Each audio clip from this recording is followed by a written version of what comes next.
What is up, sports fans? We are back for another episode of The Fan and I'm your host, as always, Steve Rychel. And as always, the big man next to me, Mr. Ben Troupe, and of course, Mr. Marvin Powell right underneath me. Got a lot to digest this week. We're a day early this week. We got some stuff we got to deal with. So again, as I'm always going to say this when we're doing this, Marvin, you're a true gentleman, and appreciate your time and hopefully everything that you're trying to take care of gets situated in a timely manner, my friend. Appreciate you, man. Let's make sure she rings that bell, my friend. No doubt. So, but again, a lot of stuff to digest this week. We got a lot to go over. Obviously, the headline is right now.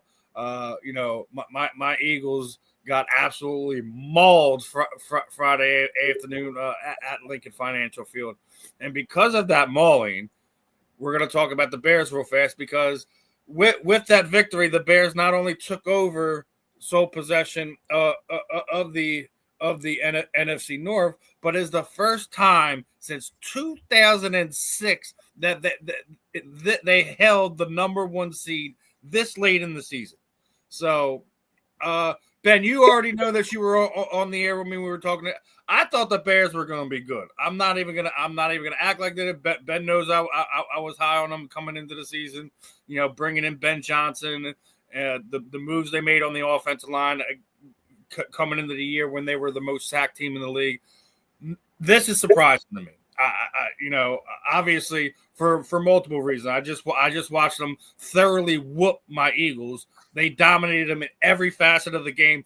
And the concerning part is that offensive line beat up the Eagles defensive tackles who are supposed to be, two of the top 10 tackles in the NFL at this point in time.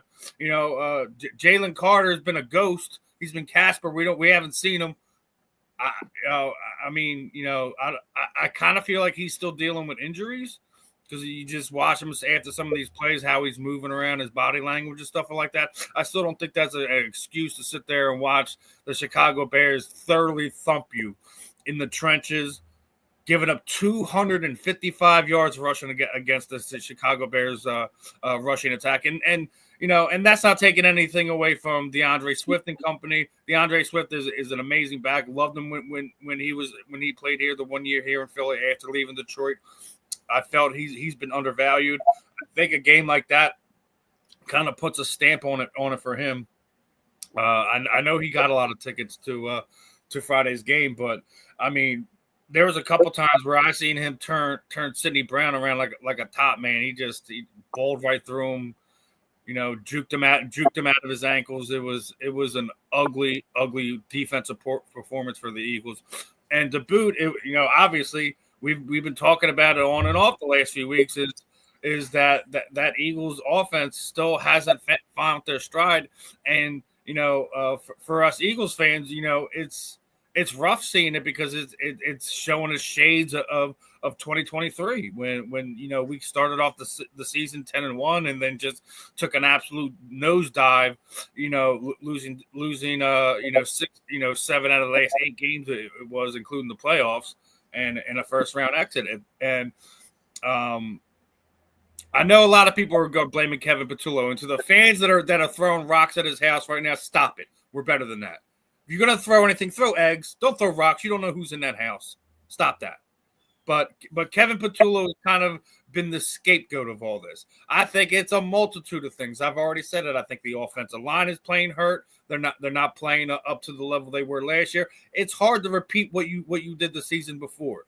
Saquon Barkley, obviously, he hasn't been finding the holes like he has. He hasn't been hitting the holes like he has, but he's also been getting hit 2-3 yards in the backfield where last year he wasn't getting hit till he was at least 2-3 yards past the line of scrimmage. So obviously you're going to have a different performance. I thought as a whole that was probably the worst game of Jalen Hurts this season. He was indecisive. He was overthrowing things. He was making the wrong reads. They weren't on the same page. And that was also, in my opinion, what I think it was just terrible route designs. You're having guys running at each other, running on top of each other. It's not a proper scheme to get guys open. If you're running 3 deep with a 5 set, you have to run guys underneath to kind of get the safeties and other guys to move. You're not seeing that from them. So I think it's a multitude of things. I think it's on Nick Sirianni and Kevin Patullo, but it's also on the players. It's not just a coaching thing. It's not just a scheme thing. There's multiple things going on, and I think we were talking on yesterday's show with Justin pulling up what Nick Foles was saying, and I think Nick Foles is dead on. They all need to get in a room and figure it out right now. You guys are professionals. You guys are adults. You get all the position players, your quarterbacks, all that in the same room with your coaches, and you figure it out now. Because if not, you are absolutely going to run back into what happened in 2023. So, yeah, Eddie's right. They look worn down, the Eagles' defensive line, so it's a rough one. Good morning, Eddie. I'm going to start off with Marvin on this one because obviously I know you wanted to talk about this. What are your thoughts, man? Like, am I off base here? Am I too close to the situation? Or do you think my breakdown of what happened at least Friday is probably as spot on as you can get? What are you feeling? Yeah, well, Steve, you definitely love your team. There's no doubt about that. No one questions that. But I think you started off your segment correct. That when you said the Bears were going to be good this year, this last game has a lot to do with the Bears. You know what I'm saying? And when they first drafted Caleb Williams, his rookie season, I felt like they had, offensively, they had everything but an O-line. You know what I mean? He was getting crushed. And as you said, they brought some guys in. They got skill guys. Starters. Yeah. Starters. You know what I'm saying?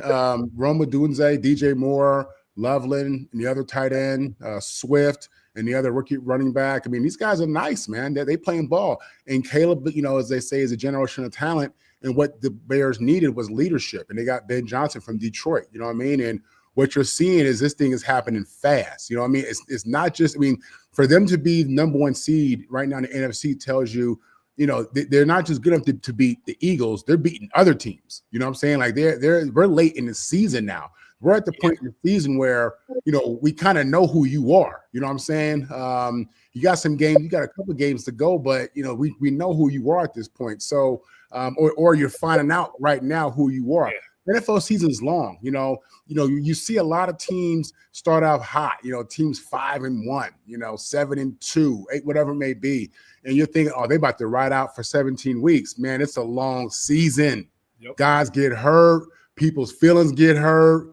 You get drama. And no, seriously, this is what we're talking about. This is real. Absolutely. You know what I mean? You got immature young players saying crazy things in the media, and you seeing this thing just slowly just fade away. You know what I'm saying? The Bears had 2 dudes run for $120 on y'all, which is crazy. You don't in the NFL, you don't see 2 guys running for 100 yards, in one game on the same team and it's out the same backfield. That's uncommon. It's happened, but that's not common. You know what I mean? So, and to do that against the Eagles, who, the Eagles pride themselves, at least, in the last couple of years, especially last year, they pride themselves on who they are in the middle, on the offensive line and the defensive line. They pride themselves on that. You know what I'm saying? And these running backs ran through y'all, man, like Swiss cheese. Look, in the NFL, you got to earn it every week, man. You know what I'm saying? You got to earn it every week. The Eagles have dealt with injuries. Offensively, Quan is not having the year he had last year. I think Eagle fans, people who watch him closely, will attribute that to the offensive line as you did. But I'll tell you like this, Jalen Hurts, A.J. Brown, Slim Reaper, they're depending upon Quan in that run game, you know what I mean, to get y'all going, get y'all popping, man. And that ain't happening for y'all right now. And then again, you got AJ crying. I mean, I think he made a play or two, had a touchdown, but early in the game. But he crying in the media, and there's just a lot of drama with y'all right now. I feel like I don't know that you guys are focused the way a championship team should be. It's just not looking good for y'all, in my opinion. I think this is kind of where you could see a potential nosedive, man, especially as Nick Foles says, if you guys got some internal issues between grown men.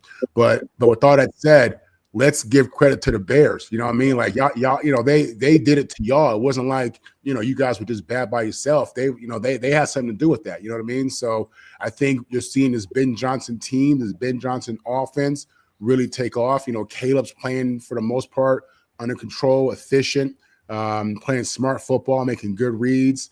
And, in their offense is benefiting from that, man. So, what happened to y'all, you guys have something to do with that, but so did the Bears. And I don't think the Bears are a fool's gold. I think the Bears are the real deal. So in the NFC, I think you should get ready for that.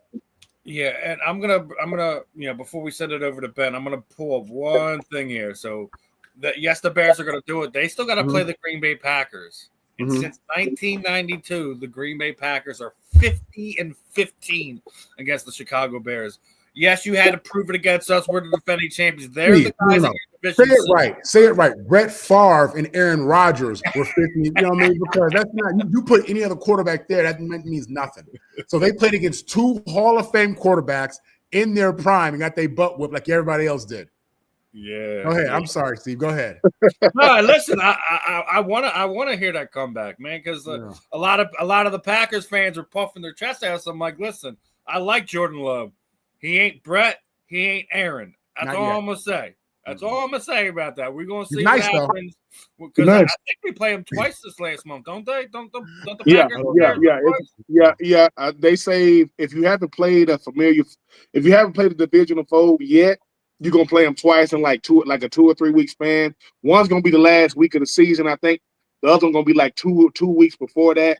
And they do that because they know, back in the day when teams had already locked it up with like 3 weeks to go, they're gonna make sure you got division games left. So, and a lot of these divisions gonna come down too. But it's something Marvin said though, Steve. Everybody, these teams that started hot, like the Colts, they fizzling right now, right? Yeah, I think the Colts are the 4th seed right now. No, they can never be the 4th seed. They're in the same division as the Titans, so that'll never happen. they don't ever got to worry about that. No. I mean, in the conference, or the 4th seed in the conference, not the AFC. They're a wild card right. They're a wild card right now because I think Jacksonville's won, but Jacksonville. And Houston just beat them. So this is what I saw with the Eagles in Chicago, right? This is what Ben Johnson said. You could tell that Ben Johnson used to be, he came from that Dan Campbell coaching tree. He said you cannot beat the Eagles being, trying to go out there and out athlete them, try to scheme them up in the passing game. You got to run at them. Really good players and teams just play football straight up. If they're better than us, we will see. You mentioned Jalen Carter and Jordan Davis and the Kobe Dean and all these guys. The thing I saw was we're going to run it until they stop it. And they never stopped it. They just kept running it and running it and running it. At a certain point, you say, can they stop? Are we going to stop the run today? And the answer is no. The run game does 2 things. It speeds up the tempo, controls the tempo. But it also, man, that's mentality. People that look at this scheme. That's man on man. Once they saw weakness, they said we're gonna keep Jordan Davis and Jalen Carter right there. Well, because the thing about guys that are really Eddie Prater had a good question. Why didn't Campbell play on Friday? I don't remember seeing him on the field. That's because Nakobe Dean is legit. And he is. I mean, the Kobe Dean is a. But here after the game, yeah, right? I think all his snaps came on special teams. Campbell did, and that you can't do that. You can't. I love Nakobe Dean. Don't get me wrong, but you cannot do that to Jair Campbell. Yeah. Well, let me say this: one player was not going to make a difference on Friday. That one guy was not, and I get it, but it is one game. But if you are Chicago, what they showed the rest of the league is this: we're not going to put it all on Caleb. That's what they did wrong in 2024. Don't put it all on a quarterback. No, I'm going to show you how good our team is. I'm going to show you that playing, if I'm not giving the ball away to the other team, if I'm just playing efficient on offense and I'm establishing the run and I'm causing havoc with my defensive line because they had Jalen, outside of his comfort zone. I agree with what Marvin said. If Saquon is not a factor and you are one-dimensional on the Eagles, you can't beat good teams like that. You're not going to be good. Now, you could beat bad teams because the Eagles aren't built to beat you through the air. They're built to beat you through the air when the run game is rock solid. I don't know what's going on with Saquon. Everybody takes a step back after 2,000-yard season. But this is what stood out. The Bears had the ball almost 40 minutes. It ain't but a 60-minute game. They had the ball almost the whole game. And that's what ball control offense is. But after the game, Emmanuel Acho and Shady McCoy, they got their new show. They was talking to Chauncey Gardner-Johnson. They was talking to him. And Chauncey done learned. I'm not gonna give you no bulletin board material, but they asked him something. They said, was the Eagles offense predictable? And he didn't say it. He went. and the thing about that is, that's Chauncey playing the game within the game. Look, I ain't gonna say it's predictable. I'm just gonna say, man, they don't. The one thing the Eagles don't do, they don't do a whole bunch of motion like a lot of teams do. They'll line up. They might. And motion, to me, when I say motion, I'm talking about trying to dictate what the coverage is. Because the thing about the Eagles is, if Saquon is not a factor, they're saying, all right, if A.J. Brown get his catches and his yards, he really don't care. Because when y'all winning and he don't get his numbers, he talk a lot. Well, he got his numbers and he ain't say nothing. See, that's the thing, right? Okay, I want to be a part of the winning, but I want my numbers. And Devonta Smith don't say anything. Dallas Goedert and those guys are really, really good tight ends. But Chicago said, we're going to beat Philly at being Philly. We're going to out Philly. We're going to bully them because Philly bullies people. At a certain point, they'll bully you. They was bullying a lot of people. And if you are now, Nick Foles, obviously, would Nick Foles have come out and said something if he wasn't Super Bowl MVP? No, he know that when he say something, people going to listen. He got the statue outside of Lincoln Financial. We get that part. But Nick Sirianni, if you're trying to do, people say they need to come together. And look, man, we ain't doing players-only meetings this late in the season, bro. That happens in the early. That's first week of the season. That's the first quarter of the season. This is the last quarter of the season. If we don't know who we are by now, a meeting ain't gonna do it. Now, can we come up in a meeting and just keep it a buck? Can we have a keep it a 100 meeting? I'm a fan of that because I've been a part of meetings like that. But Marvin knows this. Hey man, you got to be willing to knuckle up. Coaches can't be in these meetings now. Now we ain't gonna fight, but it's gonna be some words because sometimes what we've done as a team is not a reflection of you as an individual player. That is two total different things. And sometimes team success make us think we balling. We can see y'all on Sunday or Friday. We saw and Steven, you said about Jalen Carter. Jalen Carter this time last year was considered the best interior D lineman, not named Chris Jones and Cameron Hayward. That is not the case in 2025. That's why Howie Roseman waits. I'm not gonna give you a contract the year we won the Super Duper. I want to see how you look the next year. You know what I'm saying? I want to see, and I'm not saying Jalen Carter ain't an incredible player. I'm saying when you get ran on, most running backs want to have a 100-yard game. You got the backup and the starter. Dude, like they out here. I'm talking about third and 9 running. I'm glad you brought that point up because I want to get this one in real quick. I'm going to get both of your responses from this. So I came across something yesterday. I brought it up to Justin while we were on the air. And this guy had a list of things, right, on why the Eagles aren't hungry right now. What's going on with the offense? Well, what's going on with the offense is 97% of them got paid. The whole offensive line, paid. Your skill position players, paid. Your quarterback, paid. Your running back, paid. The only guy that don't have a contract past this season is Dallas Goedert. That's it. Everyone's paid, so everyone got a championship ring. About 75% of those guys have endorsement deals or commercials and this, that, and the third going. The lights are bright.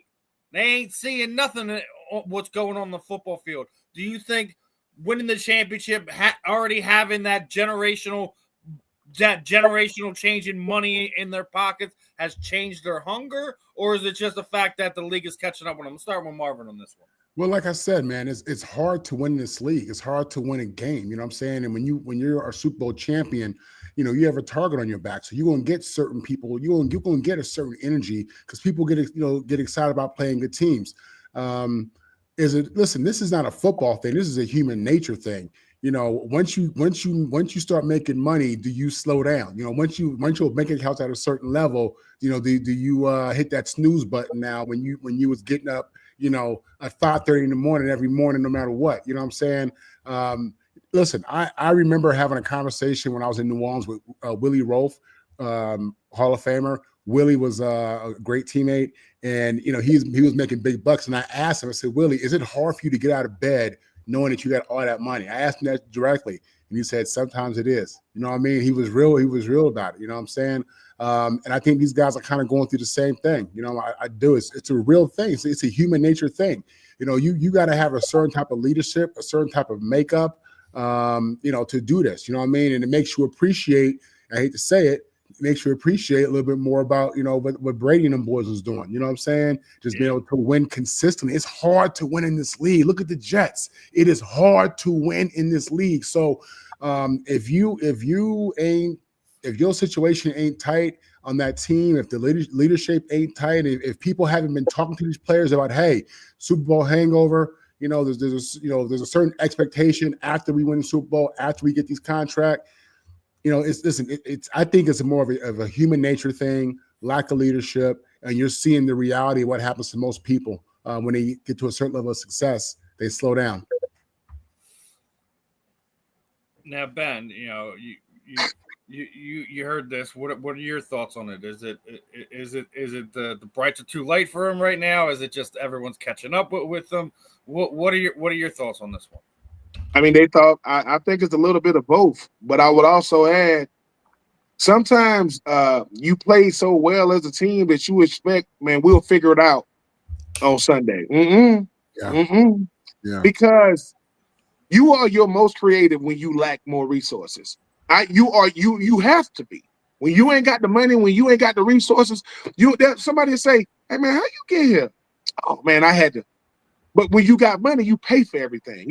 There's no creativity when you got money. You just pay somebody. Well, you the one that got paid. But guess what? They want nothing more than to put you on the highlight tape. Because y'all put everybody on the highlight tape 2024. You don't think people remember that? Yep. Some of these coordinators with that other teams saying, dude, I remember going up against the Eagles last year. I remember what Saquon Barkley did to us. I know who A.J. Brown is and Jalen Carter and Jordan Davis. And the list goes on and on and on. No, sometimes the Eagles got to be shown, dude, you can be beat up too. Oh, you can be had too. And I will say this. I tell my son and my nieces and nephews, to be one of the best players in the world, you got to play on Saturday. The best players in the world play on Sunday. And just because they ain't a big name don't mean they can't get you. We get caught up in these names. Hey, man, there go A.J. Brown. Hey, man, okay, A.J. Brown ain't got the same clout as Rome Odunze, but they both strap it up on Sunday, right? The offensive line for Chicago, we forget the first thing they did in free agency, they going after offensive linemen. Let me go get that guard from Kansas City, right? Let me go get the center from Atlanta. And you know what they said? And they'll pick certain teams to show that, hey, man, why don't you never bring out that new car you got? No, I'm waiting till the car show because I'm just waiting. You ain't gonna let us see it? Nah. And everybody at the car show going crazy, and he pulling that. You go, oh, because they might not have another game like this, but Chicago put the whole league, Chicago let the whole league know how you want it. Winning is how do you want it? We can do it through the air. We can do it on the ground. We can do it ugly because they know, look at that division they're in. They got to deal with Green Bay. They got to deal with Detroit. Minnesota, may God bless them. I mean, their season might be over with it, because they don't got the quarterback they need right now. So it happens. It happens. But when Willie Rolfe is honest with Marvin, man, sometimes it's hard. Why? Because sometimes you make so much money, you want to look at people like, you know who I am. Yeah, but guess what? Football, you update your resume every day. When I can look at Wikipedia and see what you've done. That ain't what you're doing, no? Because I just saw you, right? Yeah, so it's a update your resume every single Sunday, or in this case, Friday. So every time, you remember last year when Saquon was telling people, I don't even know who you are. He ain't saying that this year. Yeah, because that's how humbling football is. Still the same player. But what made Randy Moss and Tom Brady and Aaron Rodgers and Peyton Manning, they did it every single. They didn't want to give you no reason to say, damn. Because guys don't have peaks and valleys, man. You're going to have guys have some moments. But the greatest of us, they said, oh, yeah, man. Even what they say, what's the difference in a great player and a good player? Even my bad games are good games. A great player, he had a bad game. It was still a good game to a okay player. So it happens, man. I'm not gonna let one game side because good teams don't want to fall off. Because bad teams are bad teams because the decisions that they make and the players that they have. Good teams are good teams because of the decisions that they make and the players that they have. The Eagles are one of the better teams in the league, right? Most teams are not going to beat them. But the teams that do beat them, can you beat them again? Because right now it's a regular season. You do all you can to make it to the postseason. But that was impressive, man. And so if you are Nakobe Dean and you are Jordan Davis and Jalen Carter, if you are, all these players, do you want to remain an Eagle or do you want to talk about the good old days? Because it can't re-sign everybody. We talked about the offense, right? Can't sign everybody on defense. And guess what, Jalen Carter? Right now, your negotiations ain't what you was going to be the highest paid. That's not Quentin Williams that came over from the Jets. See, now that's your comparison in your own division. Hey, man, what Quentin doing? He was a hellraiser with the Jets. Hey, man. Eddie already put it in there. So, and we do got a couple more chat comments from the chats I got, from TikTok. Obviously we're talking about the Eagles here. Got an Eagles fan in here. Like, I don't understand why 8-4 record got everyone pulling their hair out. The Eagles will still beat the best. Obviously we got to get it right. Don't get me wrong, but the team considered threats to us, they beat, and we have beaten them. And let's also remember the Eagles had the toughest schedule in the league. Not a single back-to-back home game at all this season. So I'm not trying to make excuses. That's not what I do. And, yes, you are. Yes, you are. Yes, come on, man. You know me better than I. Come on, man. I take my L's just like I take my wins. All right. Now, obviously, Eddie brought up even Becton got paid by the Chargers and he struggled. But they've been keeping him out for injury reasons, and it looks really like they're trying to get rid of him. I don't get what's going on with the Becton situation in San Diego. I don't know what because you always have to remember, right? You talking about the top 10 pick, right? That came over to the Eagles from the Jets, right? Top 10 picks don't get top 10 picks. They play through their whole rookie contract. He didn't. He got traded. He didn't get traded because the Jets didn't want to pay him. Howie Roseman did him a favor. All right, take him. He was bad. Take him.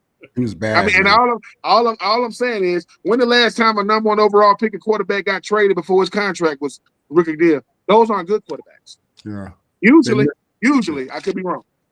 He was at Louisville, man. He was doing it. He was moving people like you had never seen. He looked like Mandarich. That's who he looked like at Michigan State. He looked like Tony Mandarich a little bit in college.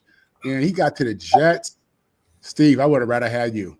You know what I'm saying? Like, for real, that's what it was at. Look, it's not. Yeah. People say. I remember. Becton was on the offensive line that he couldn't mess it up. You got that type of guys on the east side of you, and I'm not saying he don't got the talent to do it, but it's like you was a top pick, yeah. Like remember, like Josh Rosen out of UCLA. Oh man, they're going those playbooks. It's gonna be boring to him, and he gonna have to. That boy was on 10 teams in 5 years because the league is where the best players in the world play. Whether they make Pro Bowls, All Pros, or not, a no-name player will do you on Sunday. Mm-hmm. So when people say, "Hey man, I ain't know that player could do that," they saying DeAndre Swift and a rookie running back, both of them went over a buck. Why? Because that old line was like, "Hey man, if we can do it against them," and I get it's one game. But I'm talking. It's against a team you could see again. That's what I'm talking about. It's the Eagles gonna beat most teams they go up against, like the Titans gonna lose against most teams they go up against. That's just how it goes. But Ben Johnson said, "Y'all boys don't know what mentality is until you do it against a team that everybody respects. The whole league respects Philly. The whole league does. Yep. Chicago is still earning theirs. You know what I'm saying? Because had this gone the other way." Had it gone the other way, could you imagine what they would be saying? It wouldn't have mattered what Chicago had done up to that point. That's how crazy the league is. It's who you do it against, not that you do it. But it's one game, man. If the Eagles don't bounce back, it'll be because the Eagles got above the neck problem. It ain't. I'm serious, and ain't nobody gonna feel sorry for the Eagles. The Eagles beat the hell out of everybody in 2024. Don't y'all got like a Netflix special? They did like a documentary with Saquon and all kinds of stuff. No, and that's not it. If you remember what we talked about before the season. We're getting ready to see Hard Knocks in a few weeks. We're getting ready to see Hard Knocks in a few weeks about the whole NFC East. Oh so man, it gonna get real fast, real interesting, real soon. So, hey man, all right. Hard Knocks said we're gonna start doing it. That's pretty smart. In that locker room. We're gonna hear from all of them. So, all right. Now, obviously we spent about almost 31 minutes on that. So let's go into this next one. I'm gonna play a 38-second video, and I want to get your guys' thoughts. I'm gonna start off with Ben on this and go to Marvin. A lot of people have been concerned about Marvin Harrison. He was doing the pregame for the Denver Broncos in the Washington. You mean Rodney Harrison? Yes, Rodney Harrison. Yeah. All right, so let's play this real fast. Just disorganized in the run defense. I think they get their young running backs going tonight and then take shots to your favorite guy, Cortland Sutton. Yeah, I look at. I forgot the I'm sorry. Washington defense from that group. Best way to attack that group tonight, do you believe? Best way to attack them. They don't what have you seen from Washington's defense? I'm sorry. They just don't have. It's a lot of stuff going on. I'm sorry, guys. They don't have a lot of discipline on the defensive side of the ball. Yep. That's it. They sure don't. And I want to get over to something else too, guys. Coach, because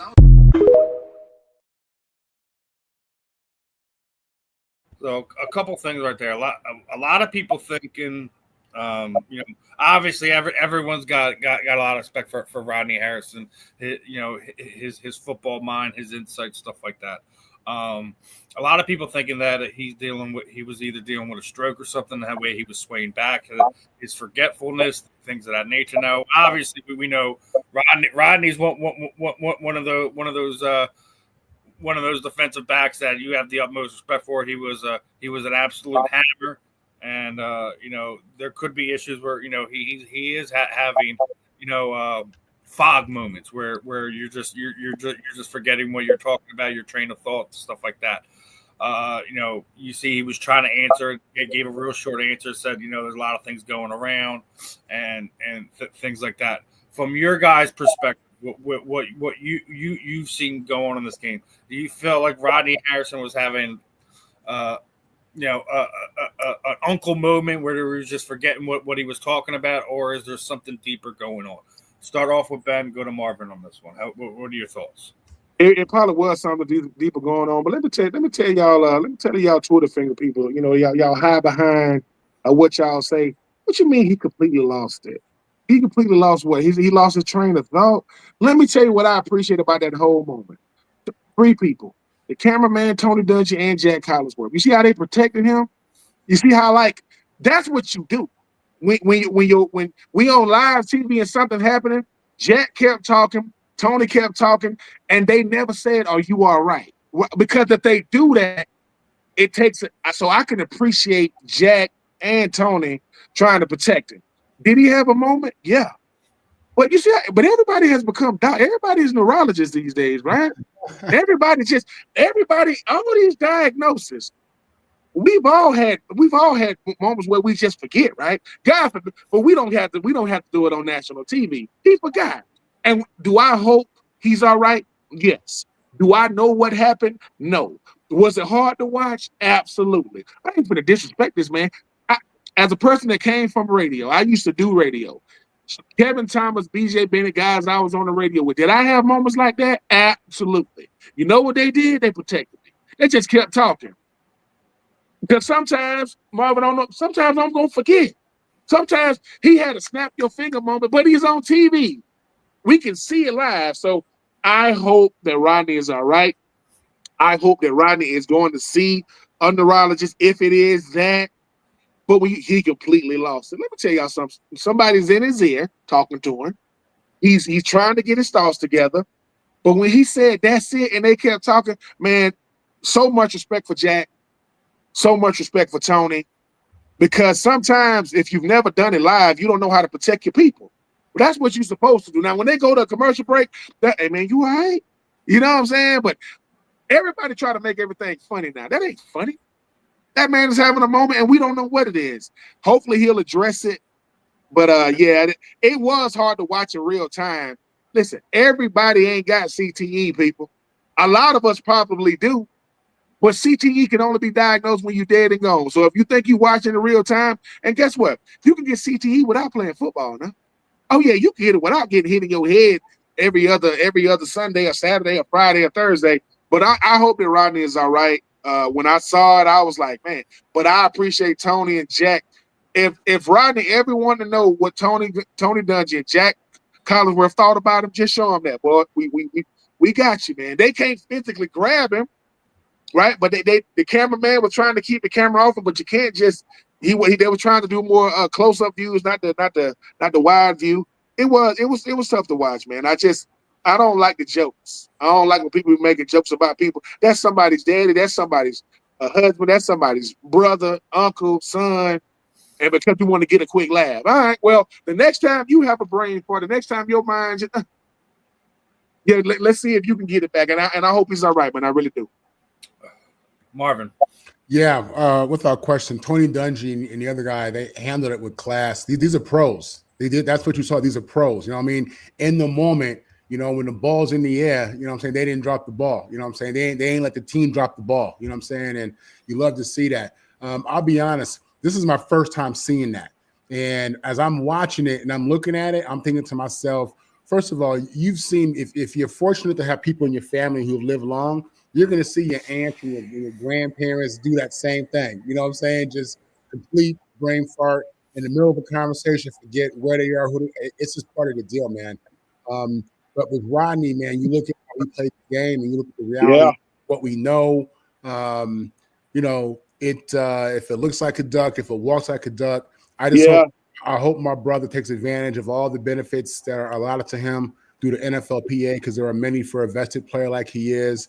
For him to get checked out, he had a human moment. He did. Is that exacerbated by playing in the NFL? Maybe. You know what I'm saying? But what I saw him do right now, I saw my auntie do that at Christmas a couple years ago. You know what I'm saying? So, no, I'm just saying. So yeah, I agree with Benson. They're saying you got all these people. You know, have you seen the headline on the video? You're like, he completely lost it. No, I do that 3 times a week. Dude, I'm trying to tell you. He may have been daydreaming about, you know, an argument. Of course. I mean, having to do it on. There is no cut. There is live. Yeah, there is no. You can go to commercial break, but yeah, I like the fact that Jack, like I said, and Tony protect him. Let me say something. That's what we're supposed to do for each other. Yep. If I'm having a moment, I'm gonna need Marvin and I'm gonna need Steve and you guys. Man, you good? Because sometimes you telling the person you good. One, you good to have that moment. And 2, dude, you gonna be all right. Like, especially men, we need to be told, dude, you good. Because men, we can't show anything. We can't show no vulnerability. Can't show no weakness. God forbid. But then we tell our daughters they can though, but we can't. Of course we can. And for Rodney, if it was something he was trying to hide, and now the public knows, maybe that does push him to get more treatment about it. Because there is nothing wrong with getting older and understanding that, hey man, we just sped up the process. As I've been told by a neurologist, look, you just sped up the process, man. What y'all do for a living is not normal. She said, I said, well, how do you know? Because 100,000 people have come to see 22 on the field. That's how special what you do is. They'll look at it. Because football is not a contact sport, people. It's a collision sport.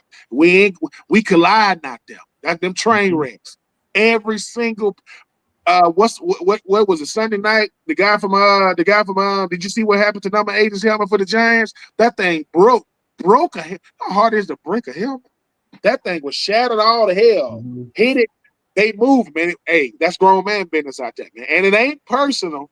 I'm just trying to. If my brother was on the other side, I'm trying to knock his whole block off, and I'm gonna pick him up off the ground and tell him I'm gonna do it again and do it again. That's what football is. If I don't feel it on Monday morning, I ain't do nothing on Sunday. I'm supposed to be like you know what I'm saying? So hey, but Rodney, man, we praying for you, man. You know, you already know what it is with the brotherhood. Looking forward to seeing you back out there this Sunday night. And NBC gonna probably tell him you're gonna have to address it, man. Cause we don't want people to think that we ain't looking out for you. So hopefully he'll address it. But Tony Dungy, Jack Collinsworth, class personified, man, the way they took care of him in that moment. Yeah. I think we've all hit this on the head. Loved what Tony and the rest of that crew did to protect Rodney. If he is having more of a medical moment, I'm with Marvin here. I hope some of the NFL PA reps reach out to him, ask him to, if he is having some situation, ask for some help, see what can be found out or not found out. Whatever the case may be, is that he's protected. He has a good support system around him. And, he knows that not everyone's there, pointing fingers, looking for sound bites. We want to make sure as a human being, as a man, that he's protected on all fronts. So I'm gonna leave that one at that. Obviously, we got a whole lot more to talk about today, and I want to start it off with this one. Obviously, we were, my Eagles got a good thumping by the Cowboys, right? Obviously, I'm not going to pretend like it didn't. Over the last 2 weeks, beating the Eagles, beating Kansas City on Thanksgiving, they put themselves back into the playoff hunt discussion. But I did want to bring up something about the last few weeks. Now, obviously, the question is with the recent success, are the Cowboys in the position to make a playoff berth, to turn the season around after what was starting off to be a very ugly season? But I also want to make it a note, right, over those last two games, that the Dallas Cowboys were opponents were penalized 24 times in 2 games. Obviously, the Eagles, I think it was 14, and they got another 10 against the Chiefs. But 5 of them were offensive pass interference calls that completely changed that game. Obviously, over the last month or so, Marvin, Ben, we talked about the officiating. I think even we were just talking about Tony Dungy. He was talking about it like, we've tried to have some of this stuff reviewed. Some of the referees knows what they're looking at, knows what they're calling. Others don't. I'm not going to use that as a crutch to sit there and say that I think the Dallas Cowboys do have a very good offense and should be in this conversation. I think they have an improved defense, especially with the trades they made bringing a Quinyon Williams in. So I think literally the only team left that they really have to beat worth of noting is the Chargers. And I don't think it's completely out of the possibility. I think they're going to need help when you look at the playoff picture to get in. But let's start this one off with Marvin. Did the penalties help them? And do you think that they're going to get into the playoffs? Dallas Cowboys, Marvin. Do I think the Cowboys are going to get into the playoffs? The penalties, of course, they help you. If your opponents are being flagged at that rate, of course, it's going to benefit you. But in regards to the last part of that tweet, the league wants Dallas to be relevant, whatever it may be. Maybe that's something. Maybe. I mean, listen, when you deal with corporate America, I don't put anything behind, because their objective is to make money. We forget that Dallas is a huge brand. You know what I mean? I would be shocked. I mean, if they would do it, if Jerry Jones or whoever it may be was manipulating something, where they were throwing flags. I don't know. That's tough, man. That's tough. I'm still trying to deal with this NBA gambling thing, but anything's possible, I guess. Would the Cowboys make the playoffs? I don't know that they beat the Eagles, they beat the Chiefs. Dak is balling right now. Dak looks like he man on fire. I've been the guy who Dak has to show me. He has to show me that he can win in the playoffs and he can get over that hump. But I love how he's come back from his injury. Right now, he's playing great ball. I do not think the Cowboys make the playoffs. I just don't. I don't need so much help. And you're looking at who's in the wild card right now. Yeah, there's too many teams. The Seahawks with 9 wins and the 49ers with 8 wins. That's going to be very hard to overcome. Yeah, that's what I'm saying. So I think the NFC, they have other teams out there that I think are better teams and have shown you that the Cowboys have come on late, and that's cute. But I just don't think that they're it. I don't think they have it. And I think right now you have a couple teams. Listen, but with that said, like I said, Dak is playing like an MVP. So maybe this is that year that he does that he gets them in there. You know what I'm saying? But I don't think he has honestly that they have enough around them as a whole team. I think they have too many issues in Dallas, to be honest with you. And I don't see them. I don't see them being in the top 7 teams in NFC when it's over. Gotcha.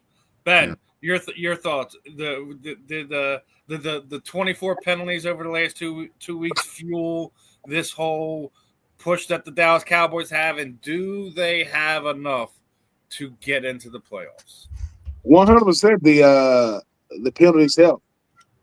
That's something that Kansas City used to get all the time when they was on their run. People like, man, they get all the calls. Nobody else gets the calls. But there isn't a bigger brand in football than the Cowboys. Like, they're good. They're good for business. They're good for ratings. They're good for viewership. But they're streaky. And right now they're playing streaky football and they're winning. That's not going to be good enough to get into the playoffs because they got to continue. Now, Quentin Williams, they got like a sack and a half since he came over. He's definitely helping. But the thing about this Dallas Cowboys team that people need to know is, as you mentioned, Marvin, it's a lot of problems in Dallas.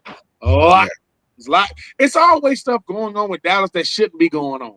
Like, I don't know, their owner doing interviews more than the players do. Or, it's always something coming out of Dallas. So right now, they got a month in a game to keep it together. Are they going to do it? My answer is no. I don't think they're going to do it. You just go back to Thanksgiving. Look at all the celebrities. I mean, you got Stephen A. Smith up there with Jared. It's just weird. Like, the Dallas Cowboys are like the Beatles, man. Like, they huge. They huge. These ain't concerts, though. These are football games. And playoff Dak and regular season Dak are not the same person. I don't know who Dak becomes in the playoffs if they get there. But, I think they play some really, really good they play some really, really good football as of late. But the NFC as a whole, talk about Chicago, you talk about Green Bay, when you talk about, the Bucks, you talk about the Rams, when you talk about the Lions, the NFC is a gauntlet. When you start talking about you talk about the Eagles. No, this is the wrong year to be trying to get streaky. Now the AFC, that's a total different monster over there. You got a bunch of teams that could make their way in, including that AFC North, for which it could be anybody's. I mean, the Ravens can't beat Cincinnati. It's hard to watch Pittsburgh. Pittsburgh leading receiver weigh over 300 pounds. Darnell Washington weighed 312 or whatever. He led them. Anyway, that's a whole different conversation. But I agree with Marvin. I like Dallas because they're good for TV. But nah, man. When the rubber finna beat the road this last month. December, all that cute stuff is out the window, man. We finna see who can really play football. Listen. I agree with every one of your points. I don't think they have enough just because of when you look at the NFC playoff picture, they need a boatload of help for multiple different weeks to flip things. You still have the Detroit Lions in front of them. On top of it, who are on the outside looking in right now. Let's note that they're on the outside looking in right now. So we can go through that. I've been getting, obviously we post a lot of stuff on here. I've been getting a whole lot of Cowboys chirping on YouTube, talking about this, talking about that. Listen, guys, I get it. You guys have one of the more popular brands in the NFL. This isn't you guys are flexing for all the wrong reasons right now. We still have 4+ weeks to go. a lot can happen. Yes, you could potentially run the table, but you can't potentially run the table and then have everyone else that are in the playoff picture fall off as well. I don't see that happening. I don't see them making the playoffs. And even if they do happen to find their way in, the stars align in such a way and they get in, they still have a whole lot of flaws going on. It's already been discussed. Dak Prescott still hasn't shown us that he can consistently win in January. As Marvin, he has to show me first. Just like I've been sitting there saying about my Phillies. I'm not going all in until they show me that they can win in October. Dak, I'm not in on Dak and the Cowboys on being a playoff contender, Super Bowl contender, whatever, till they show me they can win in January. They haven't done it in 30 some odd years. I'm a hater. I'm a Philadelphia fan, whatever it is. Those are the facts. They haven't done it. They're not going to be winners until they do so. So until that happens, this is a fact, whether you like it or not, Cowboys fans. Yeah, I don't think Dallas had an easy schedule, Eddie, but they have a very favorable schedule coming down the last month or so. So we'll see what happens there. What's an easy schedule? You know, I mean, are we talking about? I mean, what is it? You know, in the NFL, any team can beat your butt. Any team can beat your butt. You know what I'm saying? I mean, who's everybody's getting paid out there. You know what I'm saying? Like they've been saying, a no-name dude to whip your butt. Yes. It literally happens every Sunday. And when they compare, this is what they consider easy. Non-playoff teams can make your schedule easy. Really? Because everybody saw the Colts doing what they're doing this year, right? No, they didn't. Everybody saw the Bears doing what they're doing, right? No one saw it, but it's easy to switch my take when it goes another way. No, it ain't easy. If it was that easy, you could just have replacement players. Remember we had replacement refs? How did that go? Right. Yeah. Stop playing with these grown men. The guy that cut the no name off in traffic on the way to the game. That's the reason why he knocked somebody out on the field. Like, all right, I can't say nothing to you, but I'm about to knock this returner out. I'm just Jackson Dart. I bet you gonna run out of bounds next time. People talk about that was I bet crazy. He better get out of bounds. That was crazy. Yeah, listen, I love the persona that Jackson Dart has already built for himself. But if that boy don't find a way to get to clear his way, he gonna wind up sipping out of a straw before he's 40. He don't understand. These quarterbacks, they're not built like defensive players. They don't lift like defensive players. They don't eat like defensive players. You know what I'm saying? A defensive play is a killer. You let them hit a quarter, you let them get on a quarterback, they will maul you. But they'll change your life. Listen, you ain't built for that. He ain't a big enough quarterback now for them to like just they might let Aaron Rodgers or Josh Allen run out of bounds. You ain't the face of the league yet. They're gonna knock your home. They're gonna knock you out. Josh Allen took a lick Sunday. He was sliding, he was down, and Patrick McQueen rocked him. And guess what? He bounced right back up. He wasn't. Josh Allen's built different, and that's going to go right into our next one because me and Ben talked about it this offseason. We knew it was going to happen. It officially happened. Sunday marked the 76th rushing touchdown of Josh Allen's career, one more than Cam Newton for the most rushing touchdowns for a quarterback in NFL history. Now, the real question that I want to pose to you guys is obviously he's a league MVP. Obviously, Josh Allen is one of the more tough, durable guys that we have here in the NFL. My question to you guys is he going to use this as a stepping stone for the ultimate goal? Is he going to finally get himself a Super Bowl, or is he going to fall off a cliff and have a career like the aforementioned Cam Newton? What are your guys' thoughts on Josh Allen breaking the record, and can he get over the hump in the AFC and be the first quarterback to win a Super Bowl for the Buffalo Bills? Let's start off with Ben on this one. Number one, congratulations. And number two, it shows just how impactful Cam Newton is. 76 touchdowns. There are certain running backs that had incredible careers and got 76 rushing touchdowns. Josh Allen continues to just wow the way he plays football. I will say this. If Josh Allen wins a Super Bowl for Buffalo, that's like when LeBron won a chip for Cleveland. Because certain things is prestigious. Every former Buffalo Bill, Thurman Thomas, Jim Kelly, you know what I'm saying, Bruce Smith, they all coming out the woodwork because that's the weight he has on him. He ain't had nothing to do with those 4 straight trips to the Super Bowl and the losses. But he carries that once he comes to Buffalo. So now he got the hopes and dreams of an entire city and passionate fan base. But congratulations to Josh Allen. Cam, I ain't gonna lie. I thought that this record would stand for a lot longer than it is. 75 touchdowns for a quarterback. I thought that Jalen Hurts gonna break it because I think he had like 60. He ain't far off, but I think a guy like Josh Allen is gonna make it hard for a guy like Cam Newton to get in the Hall of Fame if he does win a Super Bowl. Because now you're saying okay, because right now Cam had a shot, and I don't think one player diminishes another. But it's how Josh Allen is doing it. And it's the fact that he'll go off for 3 touchdowns. What Cam Newton was throwing the football, Josh Allen is. And he's every bit the runner that Cam Newton was with 76 rushing touchdowns. But that was crazy. Congratulations to him. He probably going to end up with probably 80-something before the year is out. That's weird. 80-something, 76 rushing touchdowns for quarterbacks. That's the era that we in now. That's crazy. That's Josh Allen is a bad man. He's a bad boy. But I think the only thing gonna hurt Josh Allen is they expect everything of him to win. That's why it's hard for him to do it. Because to win it, he's gonna have to be Superman. It ain't gonna be no Chicago Bears 2 running backs going over 100.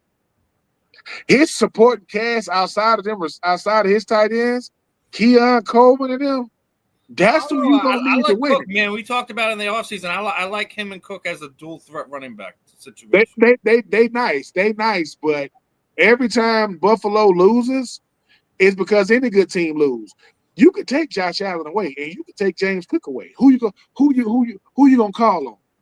It ain't many, if any, if you can't call. And that's what they set their team up. The 2 stars, my all world quarterback and my all pro running back, who just got paid in the offseason. The brother of Dalvin Cook, by the way, who Dalvin Cook was a bad man too. That's a lot of talent coming out of that Cook household, boy. They loaded. That's some talent. But no, I think he got good a shot as any. It's just no one saw Drake May and New England doing what they doing, and no one saw that being a problem. We'll see, man. His problem is coming from his own division right now, and that would be the New England Patriots. We'll see. We will see.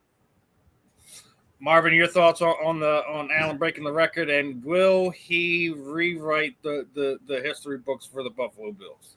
Man, it just tells you how much the game has changed. You know, when I was growing up, when I was a young kid, Randall Cunningham was like considered the running quarterback, you know, and he was an anomaly. I mean, Elway was athletic, Steve Young was athletic, but, you know, to see Randall Cunningham do it, you know, it reminded you of the college game, and you thought that was just going to kind of be a one-off.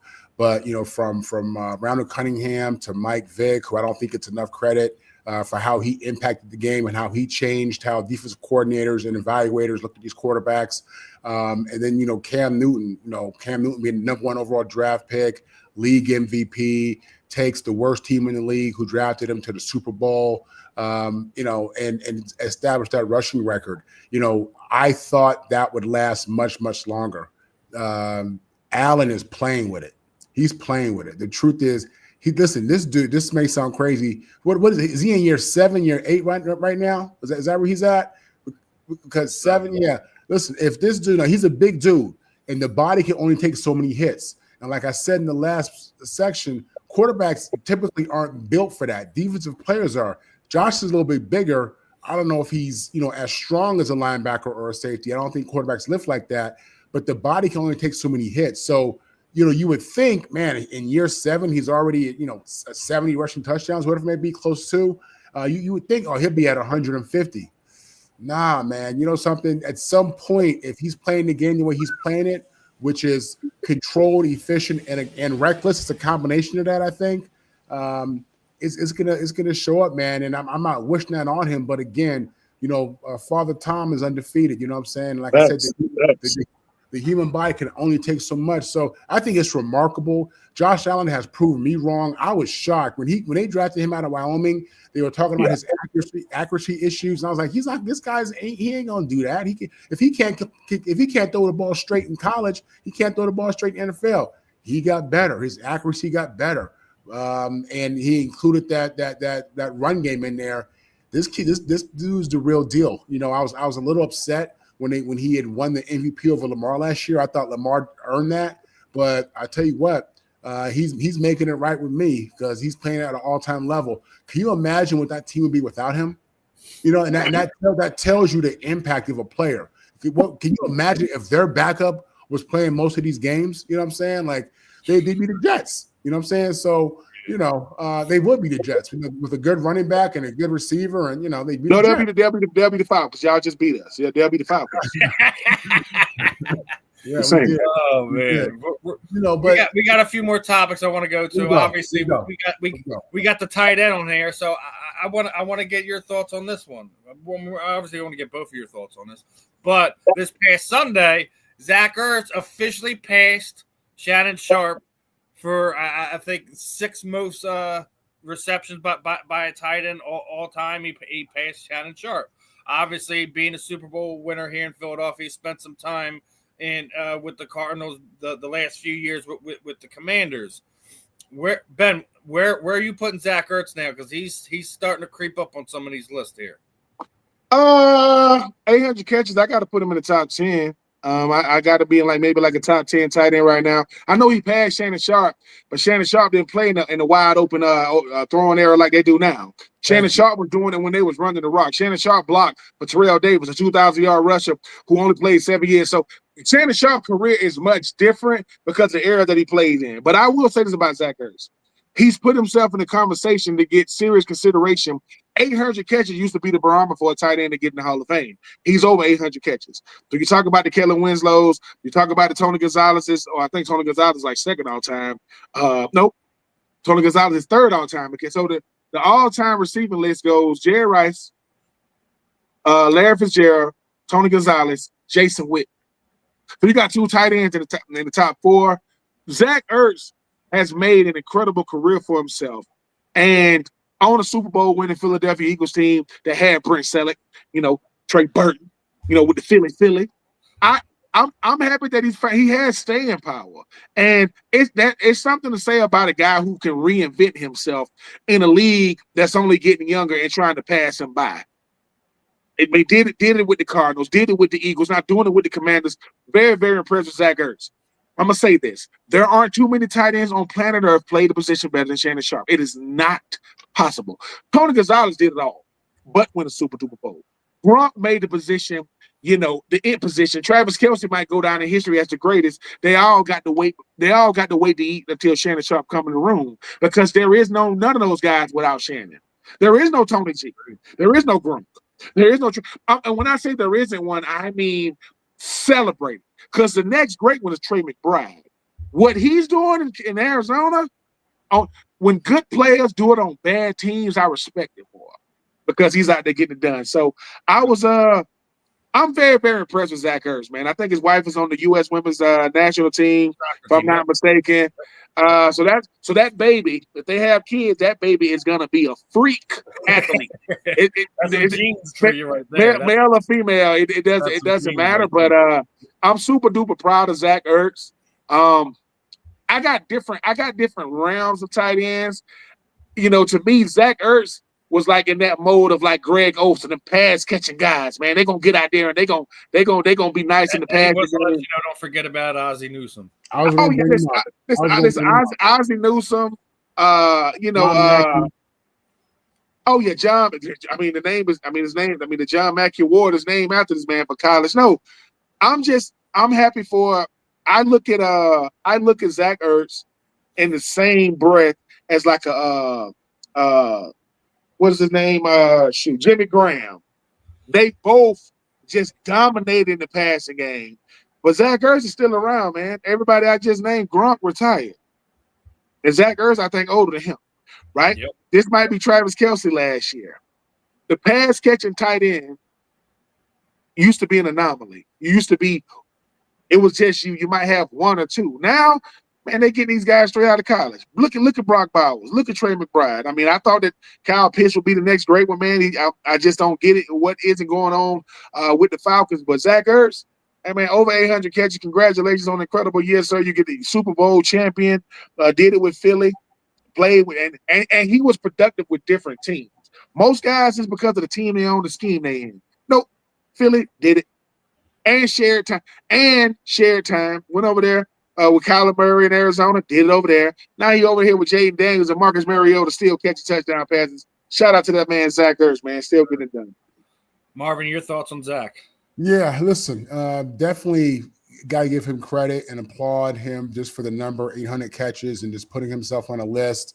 It speaks to his professionalism. I mean, earlier we were talking about when these guys get money, when these guys, have success, they fall off, right? He's producing, man. He's doing it. He's been doing it for a long time. So I definitely show respect for that. But I grew up in a day looking at a different tight end. My understanding is a little bit different. I have a hard time calling somebody better than the last guy because he has more catches and more touchdowns. Yes. I don't get that. I think Mark Bavaro was a hell of a tight end. You know what I'm saying? Like, again, we talking about John Mackey and Ozzie Newsome, Iron Mike Ditka. You know what I'm saying? Like these dudes was real tight. That's tight end how I understand it. I'm with you there, Marvin. I think like everyone's in love with the catches, with the touchdowns, but the stats are nice. But can you block? Yeah, that's what I'm saying. Like that's at the end of the day, that's what wins championships. You know what I mean? Listen, kudos to Zach. I think you a baller, man. I have nothing but love and respect for you, my man. In regards to all-time ranking and where does this put him and all that, like I said, we've changed our philosophy. The way we see the game is so much different now. What we think is sport is so much different now. Yes. So look, Shannon Sharp, to me, I thought he was, he's out of his world. Yeah, The longest receiving play in the playoffs belongs to Shannon Sharp. And this is how I look at better. In order for you to be better than me, you would have to do something I can't do. Yeah, you can have more catches and yards. If there's something you can do that I can't, and if the answer is no, you can't be better than me. Meaning, just because I didn't do it, did I have the opportunity to do it? Was I on a team that did it? Shannon Sharp played in the running era. They wasn't throwing the ball like they're doing now, and he still put up the numbers. And like people always say, could these players play in other areas? Like Gronk is a throwback. Gronk, he could run, he could block, and he did what he did. Well, Shannon Sharp was SWAC Player of the Year coming out of college. He was that good at Savannah State. So I respect what Zach Ertz is doing, but I would do this. Zach, I'm not gonna compare you to other tight ends because you are your own man. You just in a different stratosphere because you cannot play the position better as production-wise than Tony Gonzalez. It's not possible. You can't. He did it for Kansas City and he did it for Atlanta. Yep. But Ozzie Newsome and them, they like the George Kittle type. Man, I'm finna get right with you in the run game. Yeah. Right? So, and I always ask this. Ask O-linemen who the best tight ends were. They'll tell you. They'll say, yeah, we give it in the passing game. Could I depend on him to be at the point of attack on the run game? Not love you, Jimmy Graham, love you, but not backside. Can he be at the point of attack? Can you line up on the right? We run to the right. And so, like I said, most of these guys play with really, really good quarterbacks, but I mean, I'm just happy at the tight end position as a whole. Gonzalez, Gronk, Witten, Sharp, and Newsome, my top tight ends I have seen.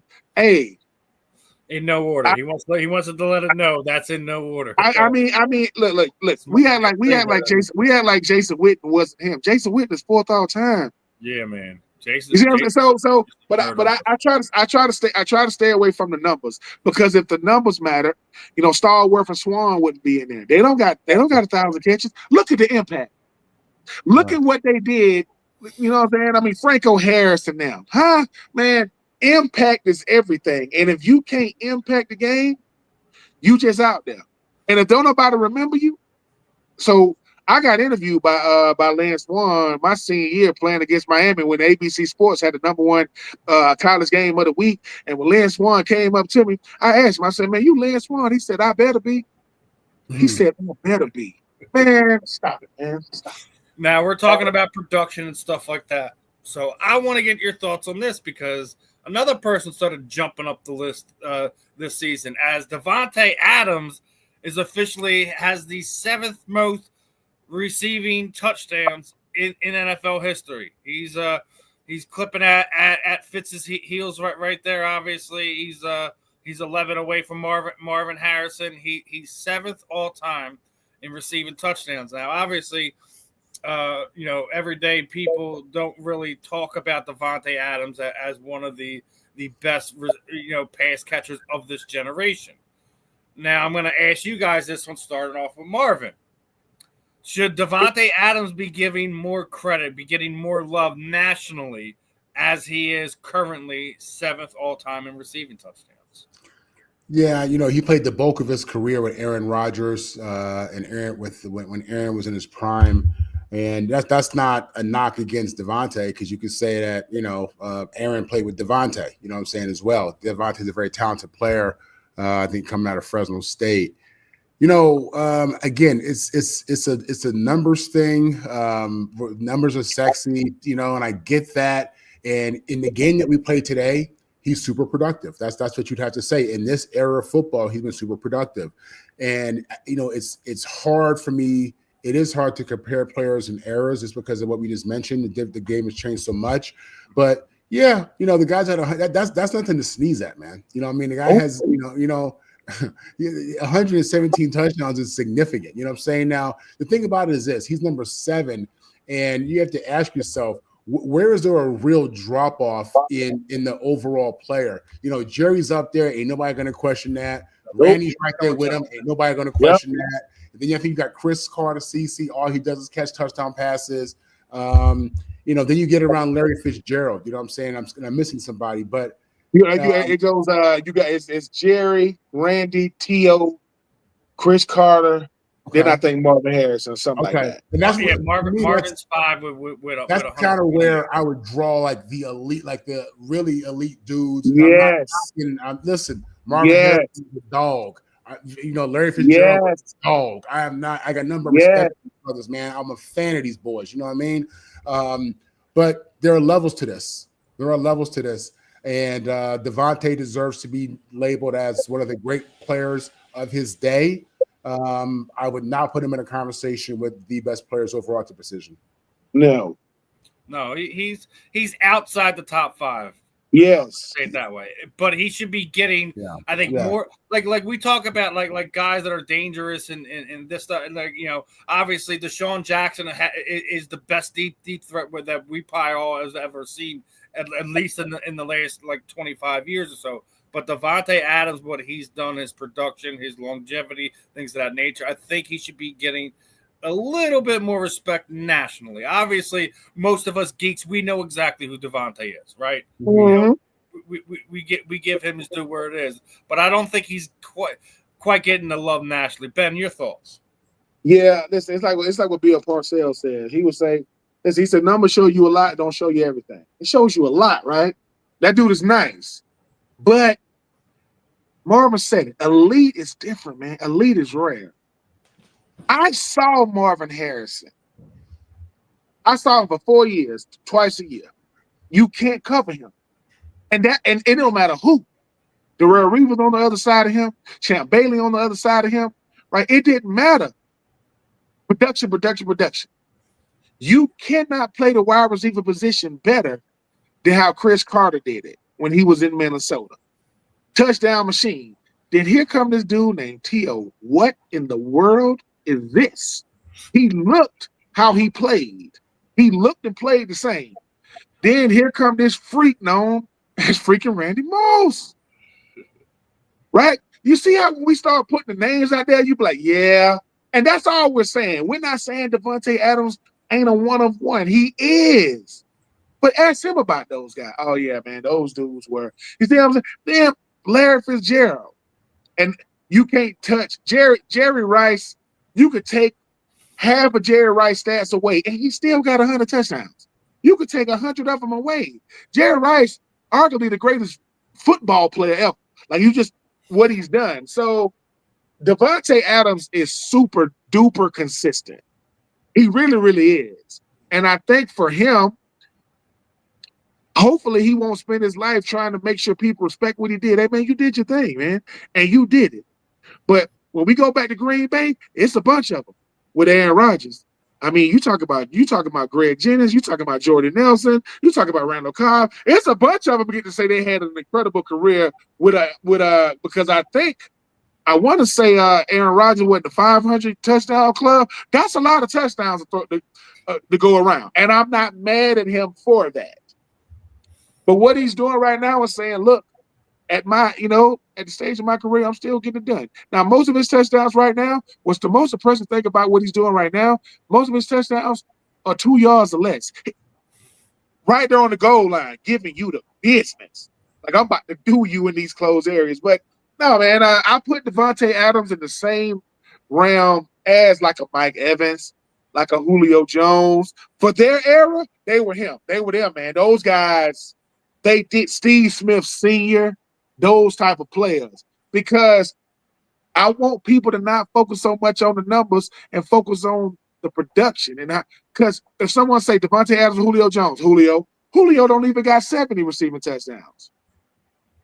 Different caliber of player, right? So respect you. I think when it's all said and done, Davante Adams will end up probably top 4 in receiving touchdowns, right? But here's the thing. If you sitting there talking to Davante Adams in a room and Jerry Rice walked in, oh, shoot, that go Jerry. Both of y'all saying that. Oh, man, that's him. Then Randy Moss walk in. Oh, shoot. T.O. walk in, right? Marvin Harrison, for people who don't know, Marvin Harrison is not a big dude. Marvin Harrison was 170 pounds. He was not 185 pounds. And he was a problem. I'm gonna say this, I said outside. I'm gonna stop calling players a beast. You know why? Because that diminishes he was brilliant out there. Marvin Harrison had a store. It was called How You Want It. That's what, because he's serving them up. How you want it today? He's telling the DBs how you want it today. You want it slow? You want it quick? You want and all it touchdown. So every time you mention Peyton Manning, and he did with one squad. All these other guys, they went other places. Did it with one team, got out of there, and had to done. I ain't never heard him talk. I ain't never heard Marvin Harrison Sr. ever say a word. So shout out to Davante, though, man. Keep doing what you're doing. Yeah. I never saw him being that coming out of Fresno State. I didn't see him being that. I thought it would be nice, but he doing his Taco Bell commercials, man. So he getting some national love. You know what I'm saying? Shout out to him, man. Shout out to him. Yeah, shout out to Davante. I want to make sure we got him some love today. Because now we're about to get into the ugly side of things, right? Because there's been just some absolutely ridiculous nonsense going on, both in college and pro. I'm gonna play a video. I got a couple photos I'm gonna throw. First off, started this weekend down in Michigan. Basically headbutting the referee. What are you doing? What are you doing? Like, seriously, we're headbutting referees now? And then, obviously, yesterday, there was some nonsense between the Jaguars and the Titans. Where basically, the punter was telling one of the players that he was going to kill him. What? Now, that being said, I'm going to play the video about the Browns players talking about the 49ers receiver Jennings, because apparently some stuff was going on there too. He got punched in the nuts the week before, and obviously he was taking liberties with the Browns players. Let's hear what they got to say down there in Cleveland. He's and I want that known. Like, I see why he got punched in the nuts, because that's he says some things that you should not say to another man ever. But I don't respect it, because you say that, then run behind your O-line. That's some real soft shit. And I want that known. I see exactly why they punched the nuts. I'm surprised nobody punched him in the jaw yet. I can't speak for how he was raised, but if you have nothing good to say. Don't say something to somebody. He had a lot to say that was demeaning and disparaging towards some of our players.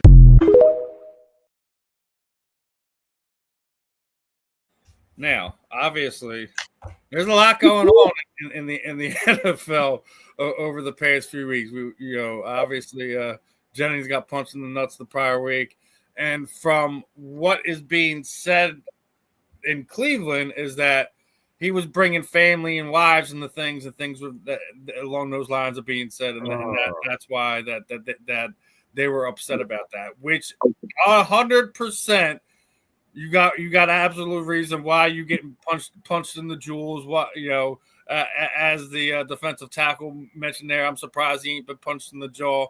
I'm surprised if that's the way it's going, that somebody hasn't gone, hasn't gone full on loco and put him in his place.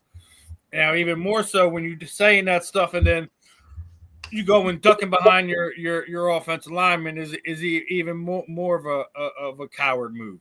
Because it's one thing to sit there and say things to get a rile at somebody, get them acting out of character, trying to get a penalty call, whatever. But it's another thing when you disrespect somebody like that and then you don't stand there like a man and back up, the pot you're trying to stir. So I guess we'll start this one off on Ben. What's going on, man? Because like I shown you, we were seeing the craziness going on in college. Yeah.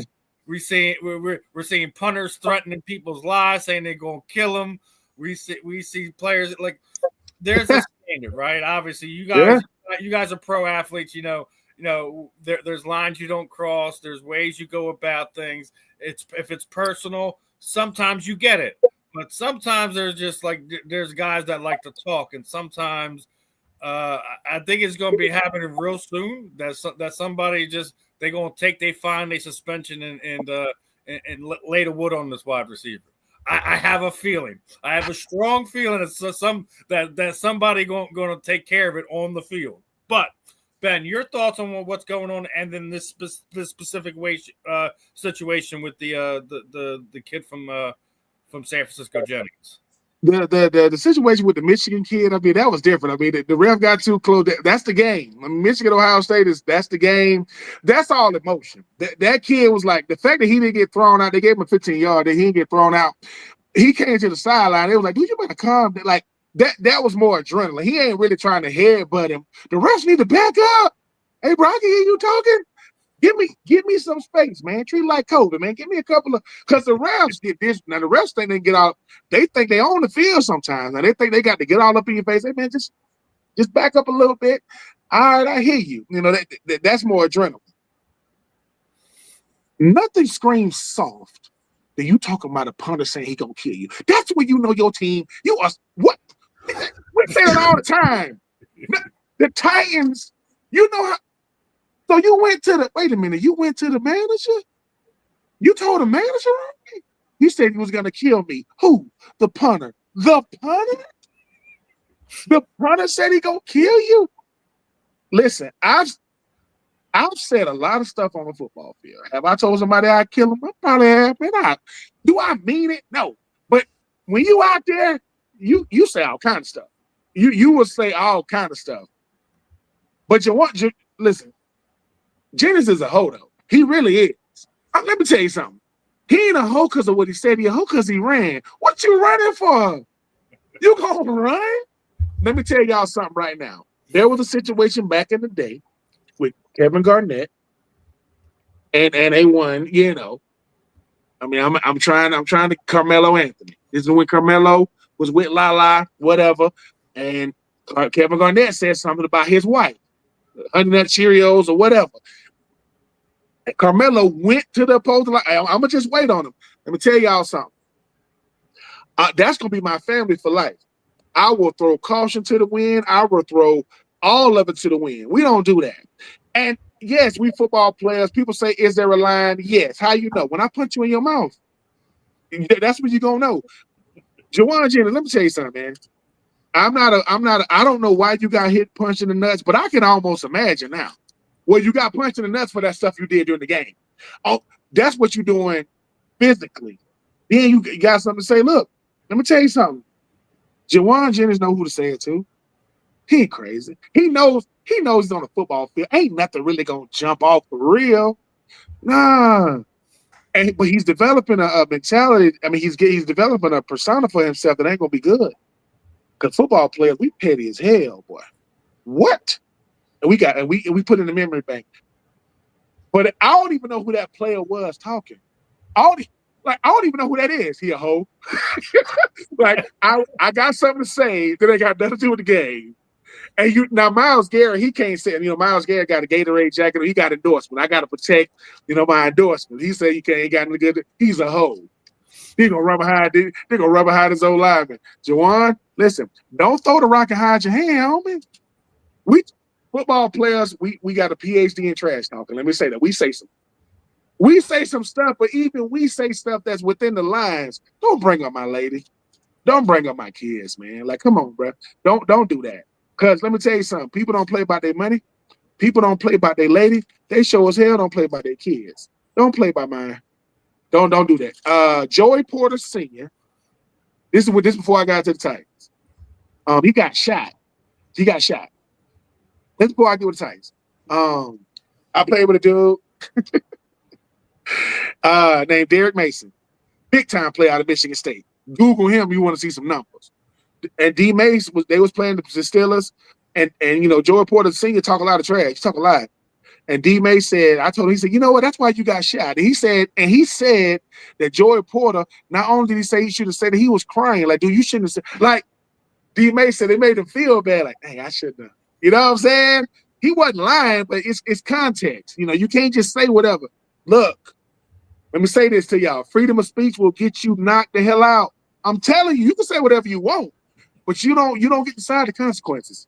But Jawan Jennings, you might have to go get some X-rays, man. You might have a little hole in you. I'm just saying, I don't know. I'm just saying they might want to put it. You know what I'm saying? You know how they got the new X-rays, like a meme, they got the dog in there. You might have a little hole in you, man. And this is a big confirmed. To this day, I don't even know who that dude talking is. I don't know, but he's like, he a hoe. You see how when he said he a hoe, he looked right at he's a hoe. Like, I want him to see me saying this. Like, hey man, this is why you love football. When you ain't doing much during the game, it's gonna be all about the post game, interviews. But hey, Jawan, look, man, be careful out there, boy, because people got fine money.